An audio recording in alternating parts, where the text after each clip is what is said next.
resume regular session, please. May I have a motion and a second? Move. Second. Bill Harris, second by Brian. All in favor? Aye. Anyone opposed? Motion carries. Okay, this time I'd like to ask everyone to stand for the pledge, followed by a moment of silence. Ms. Walkowitz, could you lead us, please?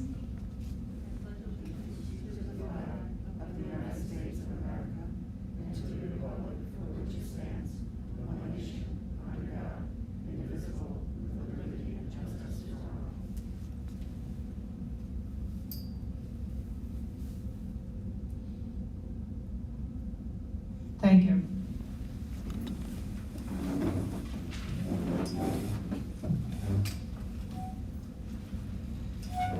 Okay, at this time I ask for a motion and a second to approve the board meeting agenda, please.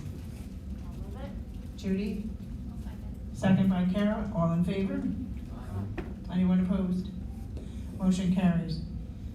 Next item on the agenda is a presentation. We have our student reps here this evening. Erin Batesels, our senior rep, and Molly Koenig, junior rep. Welcome, ladies.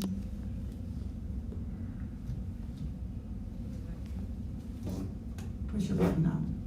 Is it working now? Okay. This past Friday, report cards were being available electronically on School Tool for the high school. Also, this past Friday, the high school had its first PI afternoon, which is a positive incentive event. Students passing all subjects, good attendance, and 0 discipline referrals enjoyed an afternoon of games and activities. Several clubs hosted things as rock painting, cupcake decorating, cornhole, lanyards, board games, trivia, and more. This year, SAD, which is Students Against Disruptive Decisions, are taking on monthly after-school wellness activities. Each month, a different SAD member will take charge and run an after-school wellness activity that relates to the area of wellness the student chose to focus on. This afternoon, SAD hosted a wellness room influencing spiritual wellness. Parent-teacher conferences at the high school are next Monday and Tuesday afternoon from 11:30 to 10 p.m. Each 10-minute meeting will be scheduled through Pick a Time on the high school website, which will remain open through the rest of the week. Ms. Grismer is working with the Alcoholism and Drug Abuse Council of Orange County and Orange County Stop DWI to bring a presentation called How to Help a Friend to our students. High school students will be participating in the conversation during all physical education classes over the next couple of weeks. Topics of discussion will be why students drink alcohol, the dangers of vaping and nicotine, and signs of drug abuse. Information that allows them to identify the signs of use and abuse will also be presented. Students will receive strategies on how to help someone or themselves who might be struggling, and will be encouraged to take advantage of the county's Text for Teens 24-hour anonymous hotline. This past Saturday, senior Kayla Johnson ran against the best runners in New York State Cross Country Championships. She completed the tough course in 21 minutes and 52 seconds to finish 68th. This is her best record with 7 minutes and 3 seconds per mile. Congrats to her. Youth in Government this upcoming Friday will be participating in countywide mock election and steering committee activity. This is modeled after caucuses that happen across the United States before elections.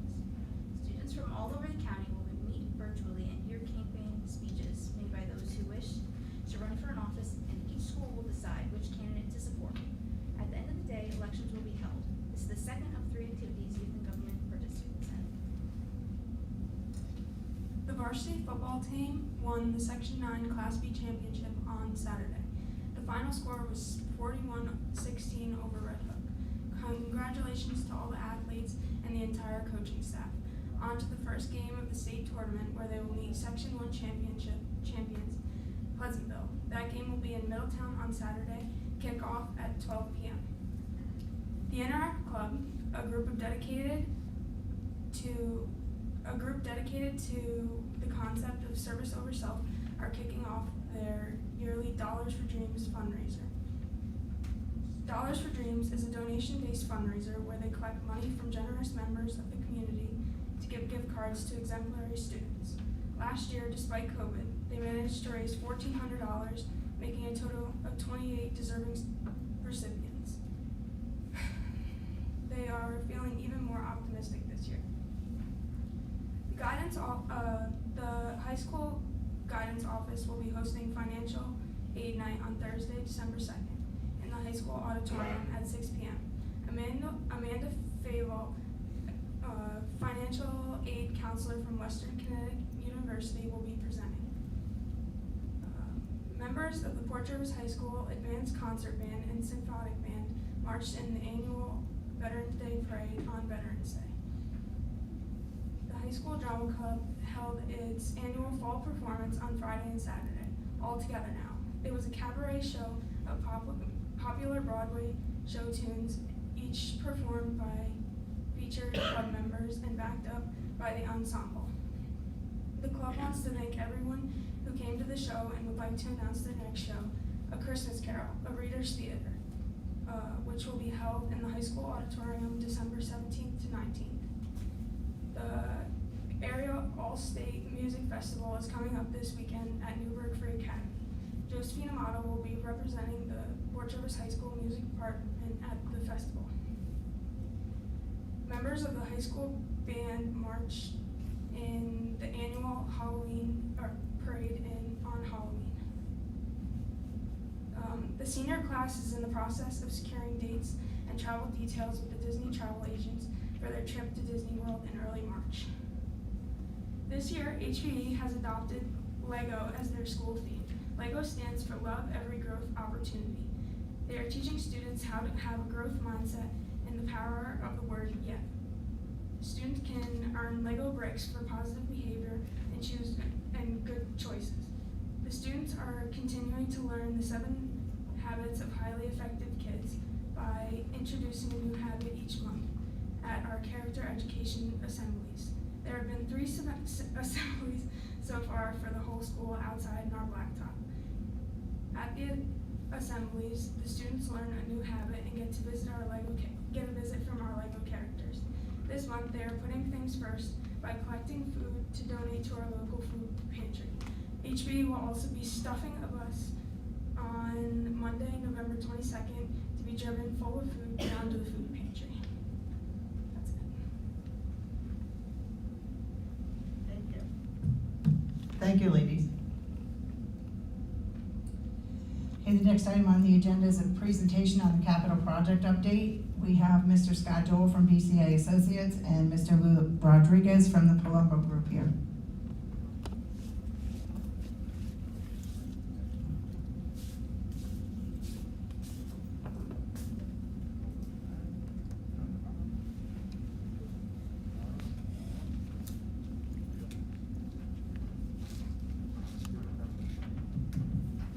Yeah.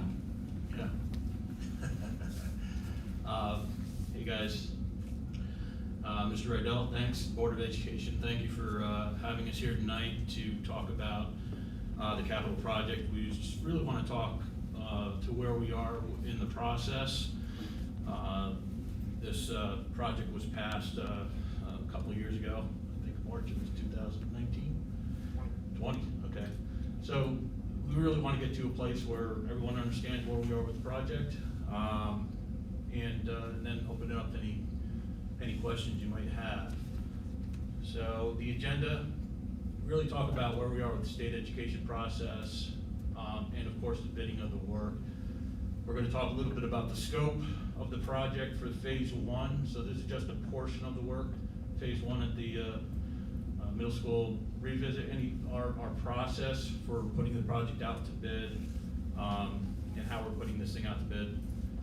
Talk about the scheduling and phasing of the work, and then again open it up to any questions. So Scott, you want to talk a little bit about where we are with SED? Sure. Good evening, everyone. So currently the drawings for the middle school are at the State Education Department for review and approval. We have received architectural and engineering technical approval. We are just waiting now for the project management approval, which is basically looking at all the paperwork and the building aid and things like that. They are running a little bit behind on that, and it's across the board. We don't know exactly when we're going to see that approval. We were hoping to have it by now, but we may have it in the it may be 3 or 4 weeks before we see it. The schedule that Lou is gonna talk about just here in a minute, was based on having approval by now, full approval by now. Actually, as we don't have that, obviously we'll have to adjust that schedule slightly, so. So, on a project of this scale, we'd like to be out on the street, bidding the project for 4 to 5 weeks. It's a public bid process, so it has to be advertised in the local papers.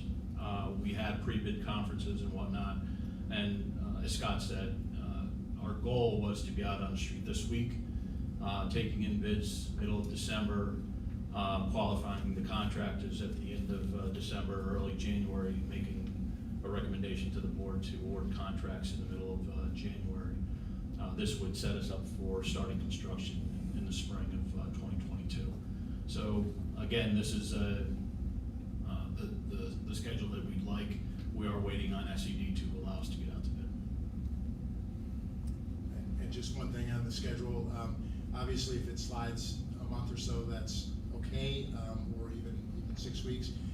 We take bids all the time in January and February. We were just hoping to get out a little bit earlier, so.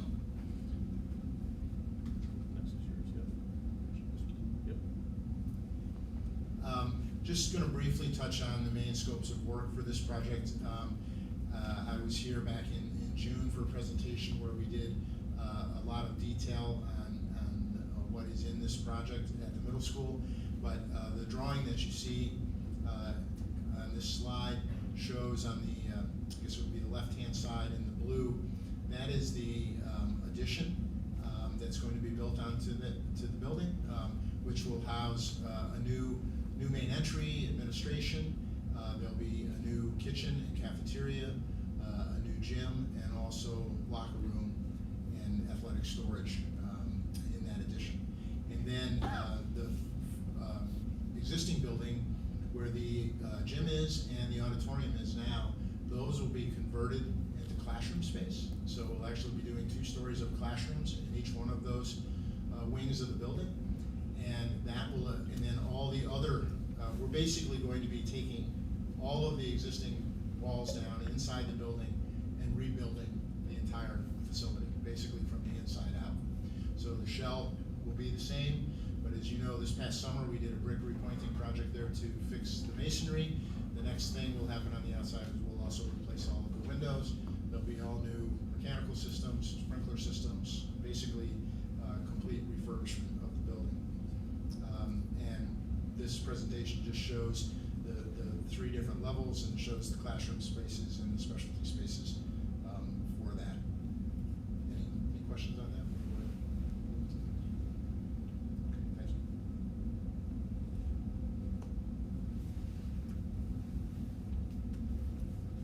So we wanted to talk a little bit too about what we're doing right now during the pre-construction process. First and foremost, with the market the way it is, we're constantly updating our estimates on the scopes of work. And I think that's really important right now. A lot of contractors are unsure of where the numbers are going to be. So we're doing a lot of work to try to put together a project that makes sense for the contractors to bid. We also put together site logistics plans. We're working around a building that's in operation, so we want to make sure that the students and staff are safe during construction. It's really important to have a great site logistics plan that shows where the contractors can do their job safely and keep program up and running. We talk about phasing the project and scheduling the project that makes sense for contractors to come in and bid the work, so that's really important. We want to make it attractive. And then what we call preparation of the plans, the front-end documents, the specs, the plans. The better the plans are, the better the specifications are, the better our bids are. So we really spend a lot of time in putting together and structuring good front ends to get out to bid.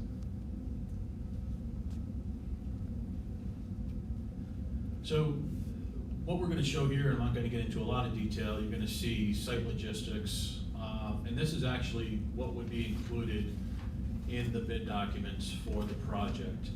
And there's multiple phases of work that are happening at this school. So you'll see that there's 2 site logistics plans. But what we do is we make this part of the bid document so that the contractors understand what our expectations are for site containment and separation from students and staff. Also, what it does talk to as well is, when there's going to be parent drop-off, bus drop-offs, parent pickup, bus pickup, and we try to make sure that those times are in our schedules so they're bidding it correctly. But when you look at these plans, you'll see the first phase really talks to site containment so that we can build the addition, and it talks to parent circulation and faculty parking in the back. And then you'll see highlighted in yellow is going to be the new bus drop-off, and that's going to be in place prior to us doing the full site containment. So really, what we're trying to do is set ourselves up so that we can start building the addition. Phase 2 really talks to once we move into the addition and the circulation around the addition has been completed. So now we're talking about a different path, and we're working in the core of the building. And again, what we want the contractors to know is how we're moving through the building, when we're making a shift on site containment and whatnot. So this is really important to be part of the bid document so that they know that there's a real thought process as how we're moving through the building, and not just, you're not getting the building full out, you're gonna get it in pieces, and we're gonna dictate how that actually happens. So we're going out to bid. Wick's law requires us to go out to bid with a minimum of 4 contracts. It's general construction, plumbing, electrical, and mechanical contracts. What we've done here, again, because of the market, we've broken this contract up into multiple general contracts to really allow us to get some good local contractors bidding this work. Not just one big contract, but multiple smaller contractors can get in here and really be part of this project. We have an electrical contract, a plumbing contract, hazardous materials. We're going to be doing some abatement in the building, so there'll be a separate contract there. The site construction contract is pretty substantial, as you guys saw in the logistics plan. That's a $2.5 to $3 million project. Instead of putting that under a GC, there's some savings there. We're gonna coordinate that work. The food service equipment, that's a $500,000 contract. We're gonna take that out and control that. The window construction, all new windows to the building and windows on the addition. It's over $1 million worth of windows. We're gonna take that, control it, avoid the markup. Fire protection, over $500,000 in fire protection in the building. Again, we're gonna take that, control it, avoid the markup. Mechanical construction work. In our field today, when you look at all the trades, the biggest roller coaster ride we've been having right now is with mechanical construction, HVAC. And it's just because of the increased awareness and standard for air quality. And the companies that make the filters, that make all the HVAC equipment, they see it, the numbers have went up, and we've seen numbers really going crazy. So that one there, we're gonna really do our best to control that number. So we've broken this thing out into manageable. We still feel it's manageable, but we're gonna be able to afford, some savings here for the district. What do? We want to make sure we get a lot of local contractors aware of the bid. We solicit, not just here in New York, we'll solicit in PA. We want to get a lot of contractors looking at this job. Like I just said, we've broken it down into a lot of different, in a way that makes sense, that's fiscally responsible for the district. We schedule meetings with the contractors, so I'm going to walk the contractors through the building, and I'm going to teach them the job. And that's what we have to do. We have to teach them the job so that they give us a better bid on bid day. We go to all the local plan houses. We have a great relationship with the trades, local trades, and the plan houses, both here and in PA. And we'll make sure we get a lot of contractors looking at this. We will manage the bid opening of the project. We will qualify the contractors as well. And after qualifying the contractors, if we are within budget, we will come back and make a recommendation to the board.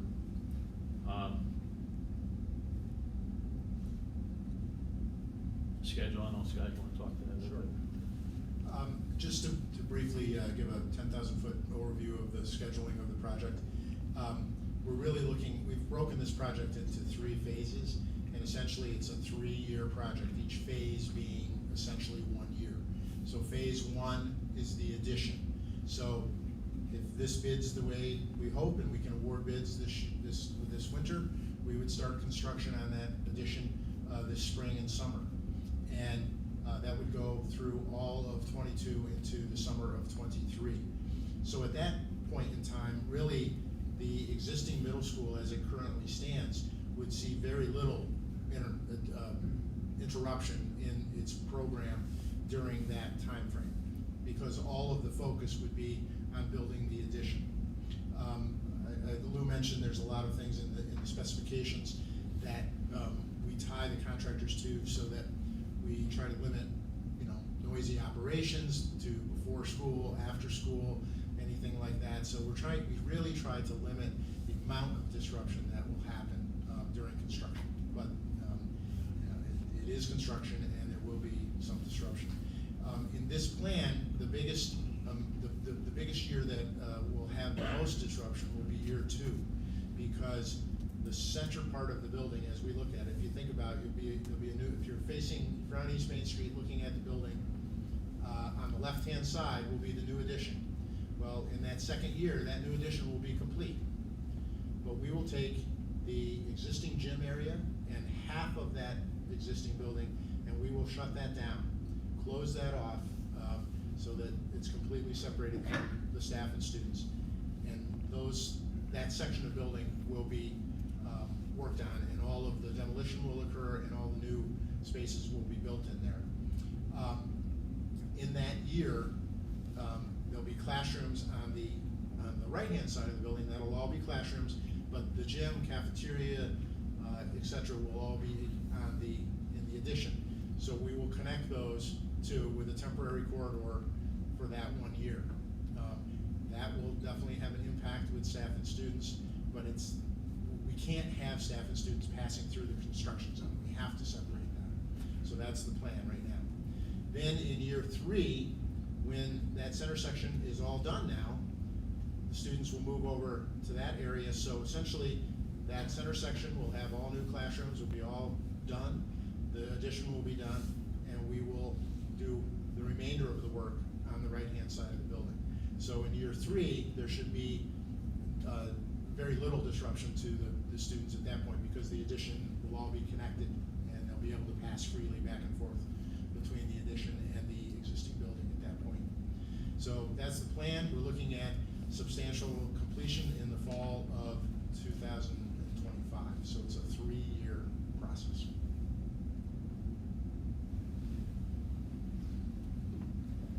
Okay, just to close things up, important things to remember. I think safety is the most important thing. We talk about it every day in our job meetings. Students and staff, first priority. So, it's one of those things. Communication is going to be really important during the project. We want to understand if there's something we're doing wrong, we want to know about it right away so we can have it addressed. Construction workers, students, staff, that there's a separation there. We take a zero tolerance policy when it comes to communication between student, staff, and our contractors. If that happens, the contractor will be asked to leave. All contractors are required to have ID badges, and they do go through regular scanning. Students and staff will be inconvenienced. I think it's an important statement. It is a significant construction project. We're going to try to make sure we minimize that inconvenience. We do have full-time supervision on site while contractors are on site. So during construction, we're always there, your eyes, and all communication will go through us. I think we want to make sure we're the funnel for anything happening on the construction side. All communication comes through us. We can address any issues. Q&A. I know you guys have a long agenda. So. And we're excited. Again, I think it's a long time coming. It's a great project. The market is crazy right now, but we wanna get out the bid. Let's see what, you know, what prices we get for the contracts. And, you know, we're excited about it. There's a lot of activity out there right now. The contractors are bidding work. We've just recently bid 2 projects, local districts, and we're getting a significant turnout with contractors. So we want to get out. Hopefully SED works with us and lets us get out soon. Anyone on the board have questions?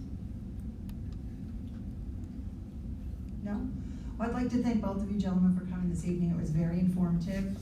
We're as excited as you are to get this project going. It's been a long time coming. We share a lot of your similar concerns, obviously. You know, I'm looking forward to continue to work with you. Thank you. Thank you very much. Thanks for coming this evening.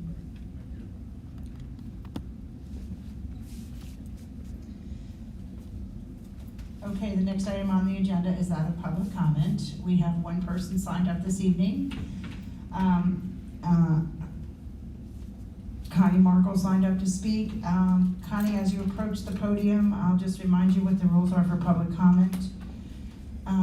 You may not discuss in public comment certain topics such as particular employees or students, health or medical issues, discipline, hiring or firing of an individual, labor negotiations, or litigation. Please note that we do allow you 5 minutes to speak. I'm gonna ask that Jason be our timekeeper this evening, is that okay? He'll give you a warning when you have 1 minute left, okay? So welcome and thank you for coming. Hi. So, good evening. Thank you for letting me come and speak before all of you. Connie, excuse me, woman, I'm sorry. Can you just remove your mask while you're speaking so that the public can hear you as well? Thank you. No worries. I'm a resident of Port Jervis. I'm also a parent of a 6th grade student here at ASK. I am also a teacher at ASK, which allows me to have a well-rounded point of view. I've had the pleasure of hearing most of you, talk about how important it is to get the kids back into school for their educational growth, but also for their emotional health. And I couldn't agree more. So to cut to the chase, my question is, what are we doing to address the social emotional struggles these students are facing? The district received additional monies to address the COVID issues.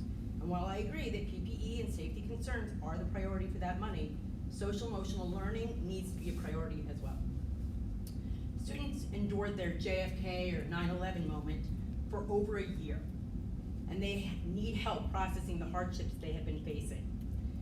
Students have faced food insecurities, relocating, family financial stresses, family deaths, witnessing substance abuse in the home, as well as other abuses. These kids are struggling to utilize coping skills and the art of compromise. As a teacher, I've seen the negative behaviors and how it is taking away from the students' ability to grow academically.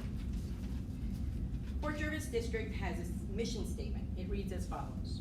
The Port Jervis School District is a premier learning community committed to preparing the whole learner to become a meaningful contributor to society by embracing student voice, which leads and inspires change while respecting the traditions we value.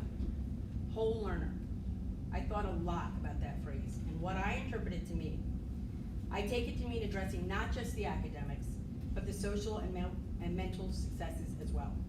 Maslow's hierarchy of needs teaches us that children need to have their basic needs met before they can learn and grow. Basic needs are not just food, sleep, and shelter, but also self-esteem, feeling loved and accepted, building friendships and social groups. These kids are struggling emotionally, and it is impacting the school culture and academic successes. It is extremely challenging to teach a child when they are still trying to get their basic needs met. I've spoken to many parents and teachers, and they are seeing similar difficulties. Sullivan County, Middletown, and Valley Central are just a few local districts that have hired COVID crisis counselors. I will end by asking the question again. What are we doing to address the social emotional struggles the students are facing? That's it. Thank you. Thank you, Con.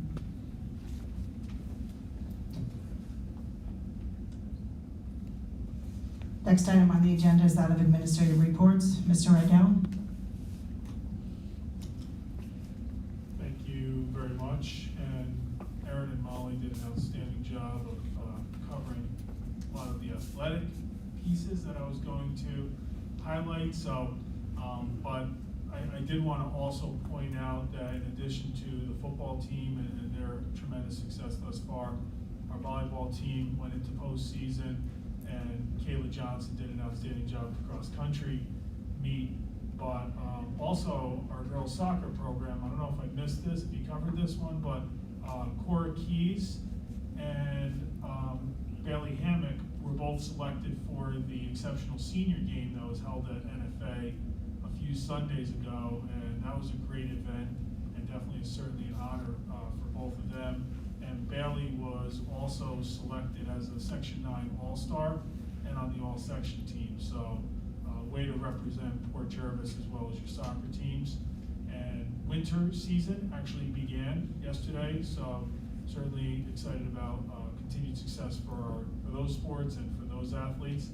And I did want to point out that I didn't receive this until late this afternoon, but it was the list of our honor roll and high honor roll students for the high school, and we had well over 300 names on that list, and there were also about 50 students that were that earned high honor roll or honor roll at CTEC programs as well. So that was just really, it was a nice way to kind of end the day before coming over here, which is also a highlight of my day, don't get me wrong. But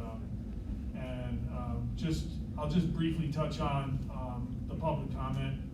There are many options and many initiatives that I think every single school district across this country is doing to address the SEL component, and I do have great pride in the work that our teachers and our social workers, our administrators put into both some mapping opportunities as well as implementing various programs. So I would certainly welcome any meeting with anyone that has ideas of how to improve it, but hiring COVID crisis coordinators or whatever that title was is not the only mechanism to address these shortcomings. But do appreciate the comment, and certainly would welcome a meeting if there are other ideas for that. Ms. Markowitz?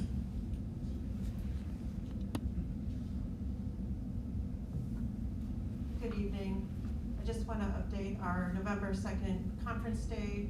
We included workshop offerings for teachers, administrators, related service providers, aides, TAs, clerical, and nurses. They were offered in person, remote, synchronous and asynchronous, and provided training on IXL, Seesaw. We also did some social emotional learning, mindfulness, and our kickoff to Handle with Care for the year, which is social emotional learning and preventative services for students in crisis. And we also did some Google training with our clerical staff and curriculum development. We also just started organizing curriculum mapping with our teacher groups, and they're going to be developing curriculum maps throughout this school year and updating the ones that they already have in place. So thank you, teachers, for volunteering to be part of those teams. And just an update on our data dashboard. Our service provider is working on the back-end design piece, and our core group will be organizing soon to work on the front-end design of our data dashboard. And that will allow teachers and administrators to quickly gather data on existing data on students, to do a quick analysis, an overview of student performance, as well as social emotional learning and any attendance records at the drop of a dime. So we'll be able to monitor that a little bit more closely with more efficiency. That's it. Thank you. Mr. Tim? Thank you. They left, but I do want to say thanks Scott and Lou for coming out, presenting about the project. Their teams have been fantastic in terms of any questions that I've had. Pick up the phone, reach out to them, email them, and they get right back to me. So publicly want to thank them. I also want to report out on November 2nd to the 5th, I attended a conference in Saratoga held by the New York State Association of School Business Officials. It was a great trip, very informative, and made some new contacts that are going to be very helpful in the future. Thank you. Thank you. Okay, the next item on the agenda is that the consent agenda items. These include minutes from the October 19th, 2021 regular meeting, minutes from the October 25th, 2021 special meeting, CPSE meetings from 10:14, 10:15, 10:20, 10:25, 11:04, and 11:05. CSE meeting minutes from 10:08, 10:12, 10:13, 10:14, 10:15, 10:18, 10:19, 10:20, 10:21, 10:22, 10:25, 10:26, 10:27, 10:28, 10:29, 11:1, 11:3, 11:4, and 11:5/21. A request for disposal of outdated irreparable equipment, and a request to surplus and put out to bid outdated buildings and grounds equipment. May I have a motion and a second to approve the consent agenda items as listed, please? I'll move it. Bill Onifrey, Second. second by Jason. All in favor? Aye. Anyone opposed? Motion carries. Item 7 is personnel employment items. These include retirement position 165, school nurse, resignation support staff position 526, LMS plumbing, resignation support staff substitute cleaner, leave of absences, appointment vacancy 2323 co-curricular coordinator for the 21-22 school year, appointment coaching vacancy 2323 girls and boys varsity basketball assistant coaches, varsity wrestling assistant coach, appointment instructional staff vacancy 2383 special education teacher leave replacement, appointment vacancy 2385 ski club advisor for the 21-22 school year, appointment instructional staff vacancy 2388 elementary teacher leave replacement, appointment support staff vacancy 2389 position 526 probationary lead maintenance specialist plumbing, appointment instructional staff substitute teachers for the 21-22 school year, appointment support staff LMS plumbing and LMS HVAC substitute,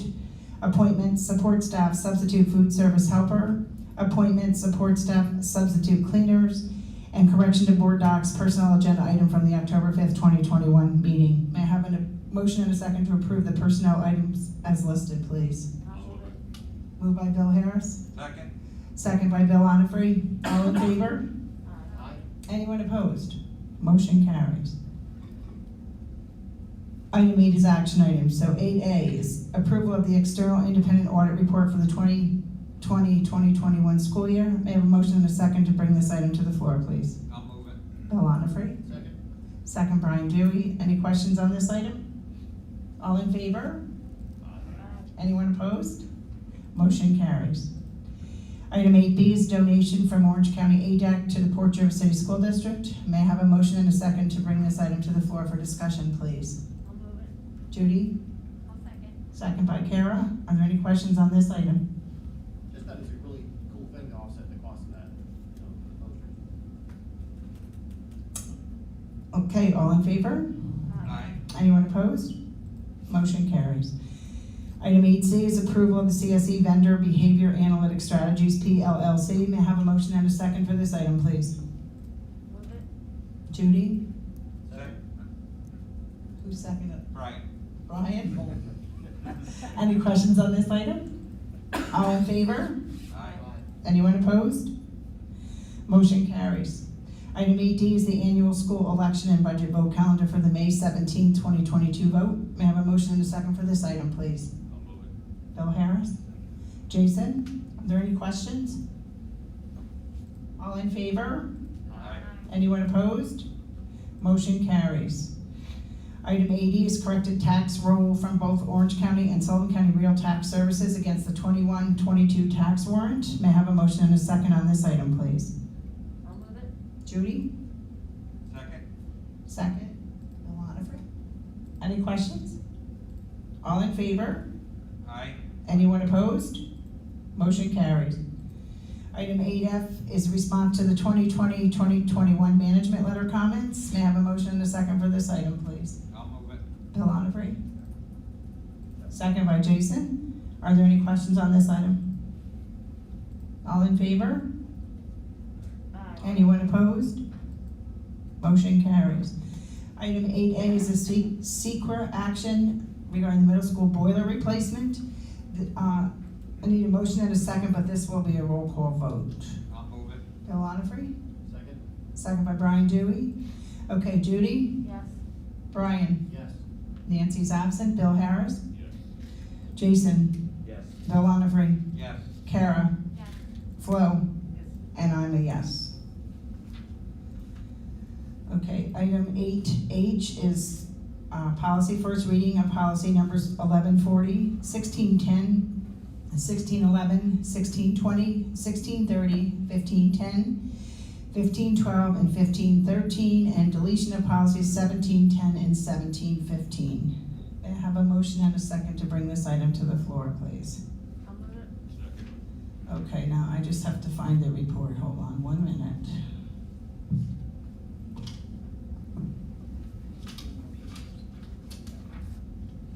Okay, so, policy 1140 is on students as ex officio members of the school board. This was revised after we did some research about having more than one student serve. Because we have previously had 2 high school students as ex officio members going back to the 90s, we do not need to hold a referendum to allow the practice and can continue doing what we've been doing. Policy 1510 is on regular board meetings and rules. This was discussed previously during policy review, and we had a first reading on that at our last meeting. Erie BoCES notified us in our October policy pulse that there was new legislation to take effect November 18th that required certain documents scheduled to be discussed at a board meeting to be made available at least 24 hours prior to the meeting, so we needed to add that. The policy pulse also suggested we customize our section on public comment, and rather than repeat language already in policy 3220, we kept it to 1 sentence. The policy pulse also mentioned that they had suggested moving the policies on quorum and use of parliamentary procedure from freestanding policies into sections in this one almost a decade ago. The policy committee at the time decided not to follow that suggestion, but we feel it is smarter to have all the rules in the same policy, so we've added those sections, and the policies they used to be 1710 and 1715 will be are up for deletion tonight. For policy 1512 on minutes, it's just being renumbered and moved into the 1500 section of the policy manual, which covers meetings of the Board of Education. It was originally number 1720, but its placement did not make much sense after quorum and use of parliamentary procedure were removed from the 1700 section. Policy 1513 on executive sessions, which was previously 1730, was also renumbered for the same reason. Additionally, we personalized it with Port Jervis. Policy 1610 on annual district meeting and election budget vote was from policy review. It was decided to add, quote, any referendums or specific propositions, end quote, as other things citizens might vote on at the annual district meeting. We also personalized it with Port Jervis. Policy 1611 on business of the annual district election was also from policy review, and we decided to revise it to conform with the wording in other districts. Policy 1620 on annual organizational meeting was also from policy review, and we decided to change may to will regarding section of a board vice president. And policy 1630 on voting machines and regular register of voters was also from policy review. It was from 2003, and we decided to reword some other outdated language. So that's all on policy, and these will be up for a second read at the next meeting. Did anybody have any specific questions with any of those changes now? Okay, so, hold on 1 second. So did I have a motion and a second on those? You need to make one. We need a motion and a second. I'll Okay. move it. Bill Onfrey? Brian? Second? Second. All in favor? Aye. Anyone opposed? Motion carries. Okay, item 8I is, again, policy, second and final reading of policy numbers 1333, 1338, 1520, 6160, and 3160. May I have a motion and a second for this item, please? Judy? Jason? All in favor? Aye. Anyone opposed? Motion carries. Next item is board member items, board committee reports. So that was policy. Do we have any other committee reports? No? There were no other committee meetings, right? Okay, no other meetings, okay. And next item is board member comments. Judy, we'll start with you tonight. Brian? Just wanted to thank everybody who was involved in the haunted house this year. It was the best year that we've ever put together, and I wanted to remind students that helped with cleanup on our final Sunday we're taking every one of those kids to play laser tag in Sussex. That's all. Just contact Mrs. Halberstock if you haven't already done so. Thanks. Thanks, Brian. Bill? Nothing. Bill Harris, nothing. Flo? Nothing. Jason? Nope. Kara? I just want to extend my congratulations to my longtime former colleague who is on the agenda tonight for retirement. I saw her in ShopRite, so it wasn't a surprise, but congratulations on your 35 years of service, Annie Foster, and good luck to you.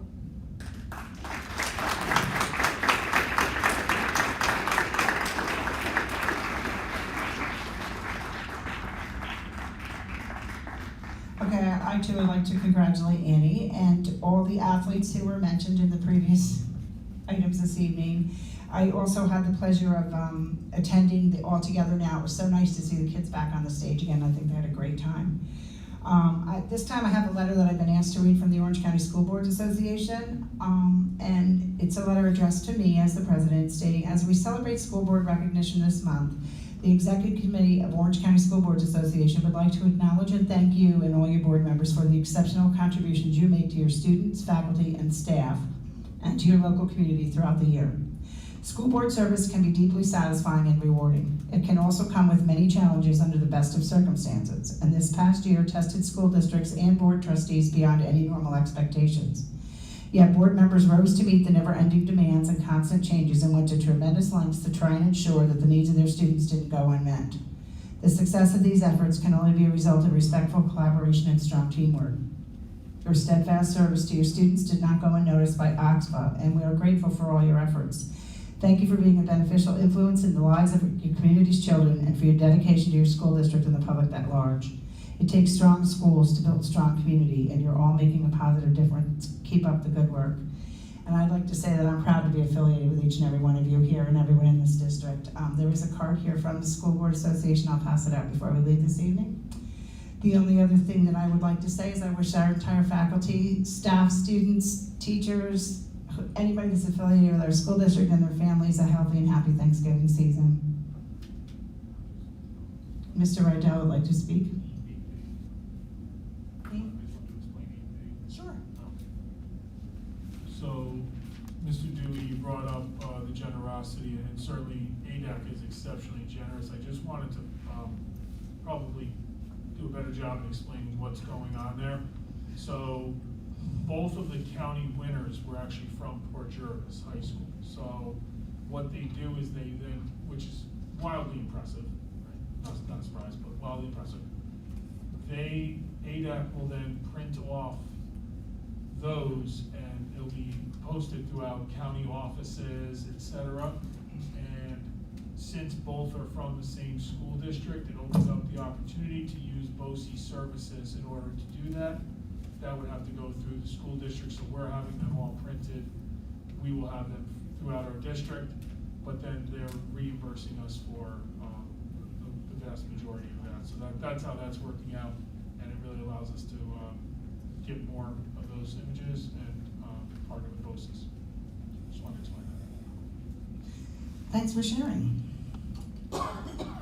Okay, the next item on the agenda is dates to remember. So for the period November 17th through December 13th, Wednesday, tomorrow, November 17th, is ASK Family Photo Night from 3:30 to 8:30 in the ASK Library. Thursday, November 18th, is the ASK PTA meeting at 7 p.m.